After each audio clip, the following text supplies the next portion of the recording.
In today's video, I can't decide which scale we're gonna do, so I'm just gonna talk about 3 of them. Why? Because they make it like that. I really miss having a workspace where I can just come and do work and that's it. I don't have to worry about setting things up. I don't have to worry about, I don't have to worry about setting things up. I don't have to worry about cleaning up. I just come down here, turn the cameras on, film a video, do some graffiti.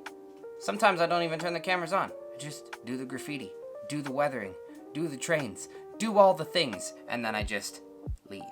But I'm still not there yet. As you can see, it's obviously still a bit of a work in progress in here. I don't know what to do. I don't like that this light is in the shot. It's a big old fluorescent light. We're gonna pick it up. That clock's upside down. It's gonna be okay. Don't worry about it. It's gonna be fine. But in the meantime, we're just gonna keep pushing through. We're gonna keep making videos. How do you guys feel about the fact that I've been making videos for like the last couple of weeks? You know, just putting things out, doing things, flying drones. I know that's not train related, but I tried to just shoehorn it in there because I felt like making a video about a drone.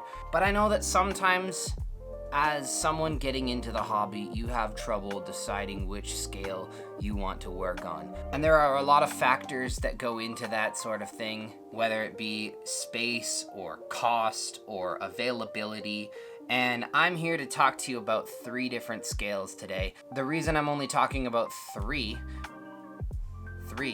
is because I don't have more than that here. It's actually almost pure coincidence that I have 3 almost identical cars on my work table at the same time.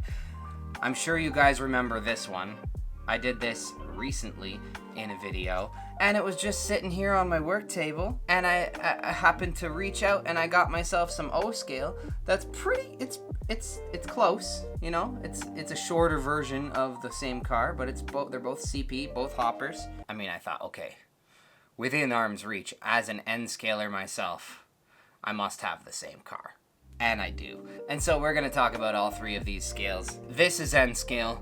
This is also known as 1/160th scale, which means 1 foot in the real world is 160 feet in N scale world.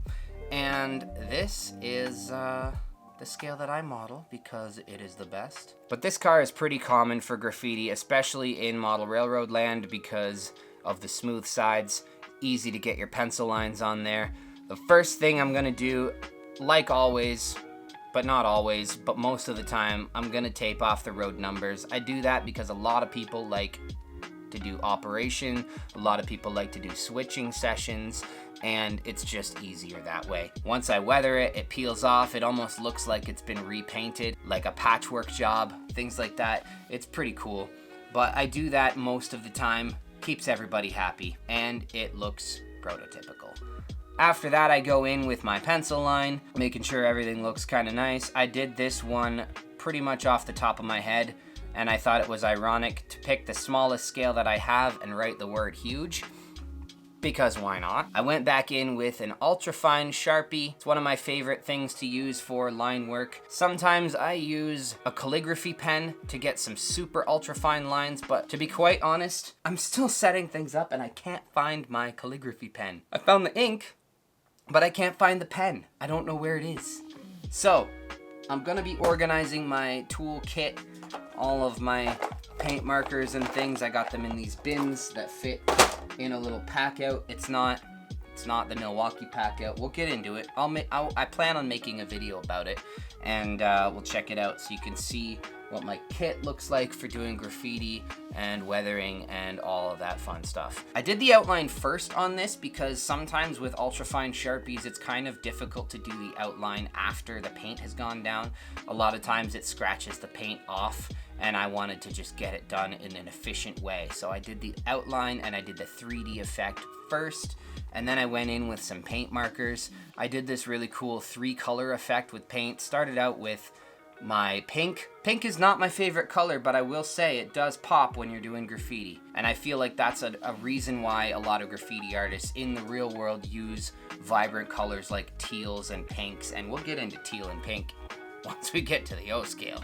You'll see. So I did a nice base coat of pink. I picked this up at the Whitby train show. This is just a little air dust blower thing.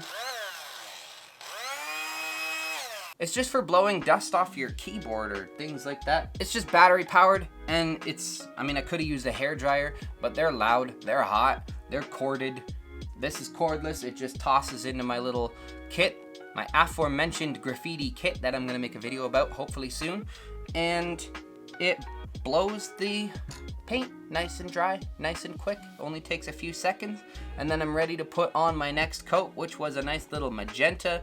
Did a little bit of dot work, making it look all bubbly and stuff, and then came in with a blue, did the same thing. After giving it a little blow with the old dust guy, I need to brand this with my stickers and come up with a cool name for it, because Air Doctor Dust Blower doesn't have the same kind of ring to it as like the Graffiti Dryer 5000. 1-800-GraffitiDryer5000.com. That's what it's called. After all was said and done, I went back over it with my ultrafine Sharpie and did the line work once again just to kind of crispify the lines, make them look all nice and sharp again. Went back over the 3D, and then I tried a little bit of highlighting with a white paint marker, but it didn't really give the effect that I was looking for. But it's not really noticeable one way or the other, so I just left it. But that is the end scale. Look at it. Look at it. It's looking pretty cool. Look at it. I like it. You can fit a lot in a small space, and it's affordable-ish. I don't think any model train stuff is super affordable these days with the cost of everything going up. But it's at par with HO scale, and these two pretty much tend to be the most common scales and the most readily available. This, however, is HO scale. It is much more readily available, and as you can see, I've already graffitied it. If you haven't seen it, I'll probably put it at the end of this video so you can check it out. This is HO scale, 1/87th scale. It's not the same scale as Hot Wheels. I know a lot of people use Hot Wheels, but Hot Wheels is 1/64th scale. It's a little bit bigger. This being 1/87th scale means that 1 foot is 87 feet in HO scale. I kind of wish I had HO scale, I will say. However, you need a lot more space to run it, or you need to run a lot less in the same amount of space. It's roughly twice as big as N scale, which means that if you want to run twice as much stuff, you just go down a scale, and then you're with the cool kids. I'm completely unbiased. Did you know that? I'm completely unbiased. It's all good. Don't worry about it. And then, of course, like I said, my buddy David sent me this one. This is O scale, and it's pretty much double this. Actually, HO stands for half O. Knowledge. O scale is 1/48. So that means 1 foot is 48 feet in O scale land. You see it around Christmas trees. Ironically, it's Christmas time as I'm filming this. So yeah, you're gonna see some O scale kicking around some Christmas trees. You know, it's gonna be pretty cool. The O scale, I'm gonna do more graffiti on this.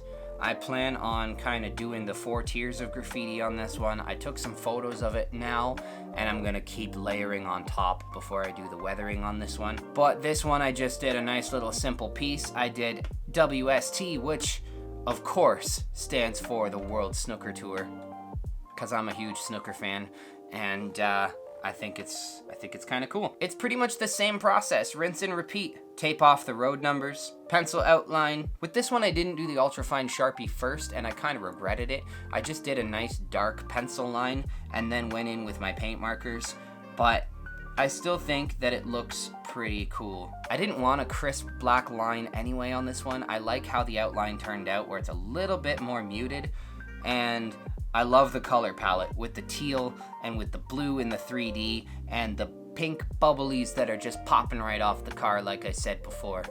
I think it looks great. One thing that I did in the 3D effect, as you can see, is I added a little bit of shading with a darker blue. It's kind of like a purpley blue, but I think it looks really cool. Just adding a little bit of shading so that you don't lose the shape of the 3D part of the letter, if that makes any sense. Went in with my ultra fine Sharpie in a blue color. This actually isn't a Sharpie, it's just an ultra fine dollar store pencil, I guess, pen, dollar store pen, stylo, as they call it in French. I don't even know. It's just a dollar store pen. And I did a little bit of dot and line detail on the sides of the letters just to give it some pizzazz. Do people still say pizzazz? I don't know, I'm saying pizzazz, but I think it looks pretty cool. But there you have it, that's graffiti in 3 scales. I have done graffiti in G scale, but I haven't done graffiti that's the exact same as these ones. It would have been cool if I had every scale. Would have been cool if I had Z or Z or whatever you want to call it. There's lots of different scales. There's even scales that are narrow gauge, which I don't think would have graffiti because it's not prototypical in modern times. I don't know a lot about narrow gauge because it's not my thing. I'm a wide gauge guy. I'm a standard gauge guy, you know? N scale, that's it for me. HO scale, sure. O scale, if I had the space. G scale, maybe in a backyard if I have a backyard one day. And 1-to-1. Everybody always asks me, but that's not me. I do not do graffiti on real trains. Okay? Anyway, that's it for me. Make sure you check out the video where I did this car, and until next time, remember, they make it like that.